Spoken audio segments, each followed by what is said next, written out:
Indonesia sendiri untuk perawatan Matic ini kita sangat kurang, masih belum teredukasi. Balik lagi di channel YouTube Domo Transmisi, tapi bukan di obsesi, di segmen overhaul mobil Nissan kali ini.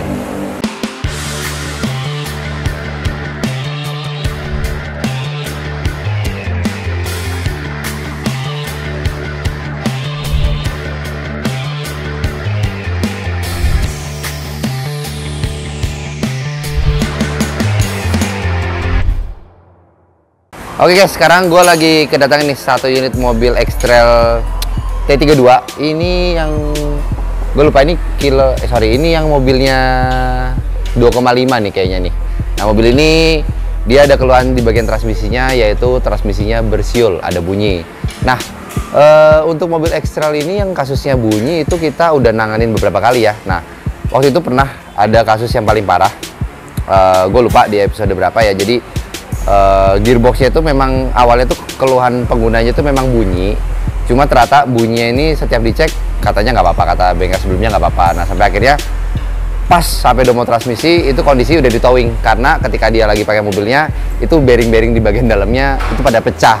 Nah, sekarang ada nih mobil X-Trail yang kasusnya serupa, tapi ini bunyinya memang belum terlalu parah dan kondisi di bagian dalam Matic-nya nggak sampai sepecah mobil X-Trail sebelumnya. Nah, tapi sebelum kita masuk ke pengerjaan mobil ini, gue pengen review dikit mobil-mobil yang ada lagi di Domo Transmisi. Pertama di sebelah gue lagi ada mobil Mazda Biante. Ini mobilnya dia ada masalah elektrikal, terus dia juga ada masalah di bagian Matic-nya, TCM-nya. Jadi itu kita ganti semuanya.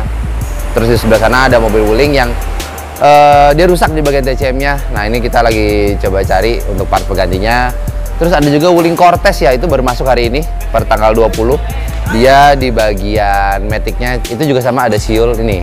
Ini Nissan sama Wuling sama-sama juga ada siul nih. Nah, terus di sini juga ada ribbon. Ini ribbon juga sama, Matic-nya juga bunyi nih, ribbon nih. Cuma ini udah selesai jadi tinggal ambil. Nah, terus di situ belakang gue ada mobil Innova. Mobil Innovanya itu dia kalau mau jalan biasa harus dipancing dulu ke gigi 1, gigi 2 baru bisa di D. Kalau misalnya langsung di D itu biasa Matic-nya berat. Nah, itu kemarin Innova cuma udah selesai. Nah, terus di belakangnya ada mobil City yang lagi ada di Carlift, itu mobil Toyota Rush. Itu kemarin datang ke bengkel posisi di towing. Nah, oke, mungkin segitu aja untuk pengenalan dari gue mengenai masalah mobil yang akan di overhaul ini. Tanpa berlama-lama lagi, yuk kita lihat untuk proses pengerjaannya. Let's go.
Oke guys, sekarang ini udah hari ketiga ya dari mobilnya ini masuk. Kemarin kita udah bongkar di bagian Matic-nya, terus kita udah rakit ulang, dan sekarang kita bagian pengetesan. Sebenarnya ini kondisinya udah di teknisi gue, cuma untuk final test ini gue akan tes, kalian gue kontenin, oke? Nah, tanpa berlama-lama lagi, yuk kita coba gimana hasil pengerjaannya. Let's go. Oke guys, sebelum kita coba tes jalan, kita tes yang paling basic dulu ya kan. Kita cek untuk masuk ke gigi D sama R-nya apakah ada trouble. Oke, kita coba D dulu. Oke, ini D nyaman. Push and R.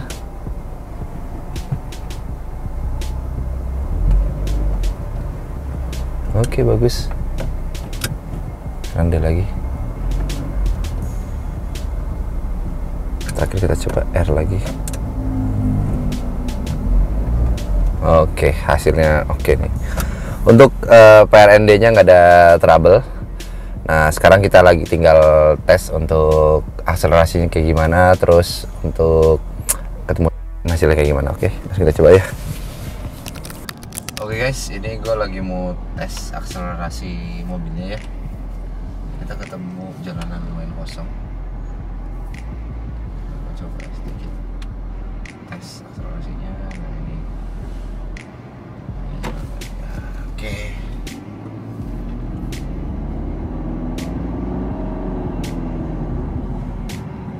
Nah, sebenarnya fungsinya kita tes ini agak kita bawa sedikit ngebut itu bukan ini guys, bukan buat ngerusak metiknya guys.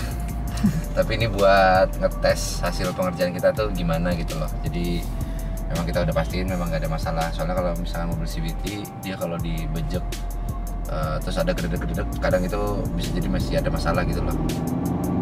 Nah, ini kita coba cek di 40 km, 60,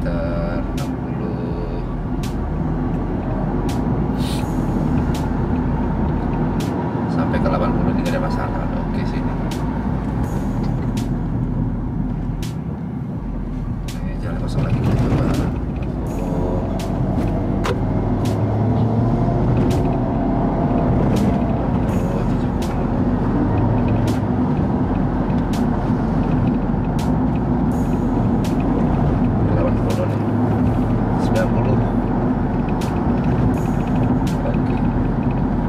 Ini udah nggak ada siul-siulan lagi ya dari transmisinya.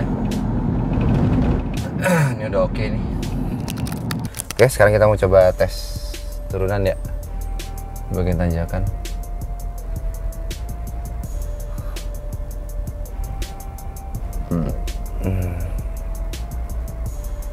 Ini udah ditanjakan ya, mesin D. Wih, nahan ini mobilnya, cuma nggak lama turun. Nah, jadi buat teman-teman yang punya mobil transmisinya CVT, kebanyakan mobil CVT beberapa ya, itu dia ketika tanjakan, kalau teman-teman kaget kok mobilnya pas tanjakan mundur, sebenarnya itu masih tergolong normal karena dia transmisinya kan CVT. Kecuali kalau dia mobilnya AT terus Innova, nah biasa dia di bagian tanjakan tuh dia bisa nahan gitu mobilnya buat yang mundur. Nah, cuma kalau untuk mobil CVT ini, selama dia masih bisa nahan sebentar, sepersekian detik, terus baru mobilnya agak mundur, nah ini normal. Nah, kebanyakan kalau yang gue temuin itu owner-owner mobil Alphard, biasa mereka agak kaget, kok mobilnya bisa sampai mundur ya. Tapi sebenarnya itu batas wajar sih, nggak masalah. Karena memang mobilnya udah transmisi CVT, terus mobilnya kan gede, berat, jadi nggak aneh lah. Jadi dia metiknya nggak bisa nahan ketika ditanyakan. Nah, ini contohnya ini mobil nahan ini nahan sekian berapa detik nih, coba cek ya.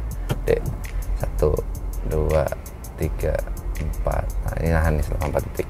Jadi ini metiknya udah kurang lebih normal lah. Udah. Masih record. Oke. Paling itu aja guys untuk sesi overhaul mobil Nissan X-Trail T32 kali ini, yang di bagian metiknya ada kendala bunyi. Nah, buat teman-teman yang punya masalah metik serupa, ada bagusnya teman-teman datang dulu pengecekan ke Domo Transmisi. Nah, nanti di sini pengecekan semuanya gratis. Nah, terus buat teman-teman juga yang punya masalah mobil metik apapun itu, untuk overhaul mesin boleh untuk konsultasikan dulu ke mobilnya apa, ke Domo Transmisi. Nanti akan kita infokan untuk biaya overhaul mesin juga sekarang kita terima. Nah, terus T32 ini masalahnya sebenarnya nggak cuma bunyi guys. T32 ini banyak masalahnya. Padahal ini kilometer belum terlalu gondrong ya, baru 89.000. Cuma memang di Indonesia sendiri untuk perawatan metik ini kita sangat kurang, masih belum teredukasi. Dan jadi untuk pergantian oli metik, ingat setiap 20.000 km, dan di bagian filternya setiap 40.000 km. Nah, terus untuk mobil-mobil CVT biasa itu ada filter kecilnya tuh yang bentuknya kayak tabung gitu, itu juga jangan lupa untuk diganti. Jadi minimal kalau teman-teman udah melakukan perawatan yang terbaik untuk di bagian metiknya, terus memang kalau sampai maticnya rusak ya itu berarti memang udah umur ya kan. Minimal jangan sampai kilometernya masih rendah terus maticnya rusak, kan sayang banget ya kan. Mobil umur pakainya belum terlalu lama tapi di bagian gearboxnya udah rusak, itu kan sayang ya, sangat menguras dompet biayanya ya. Jadi ada baiknya teman-teman melakukan pencegahan dengan cara ganti oli matic setiap 20.000 atau setiap 2 tahun paling lama. Oke, paling segitu aja untuk video kali ini. Terus jangan lupa like dan komen YouTube Domo Transmisi, dan juga jangan lupa untuk follow Instagram dan TikTok kita di Domo Transmisi. Domo Transmisi, Dokter Matic.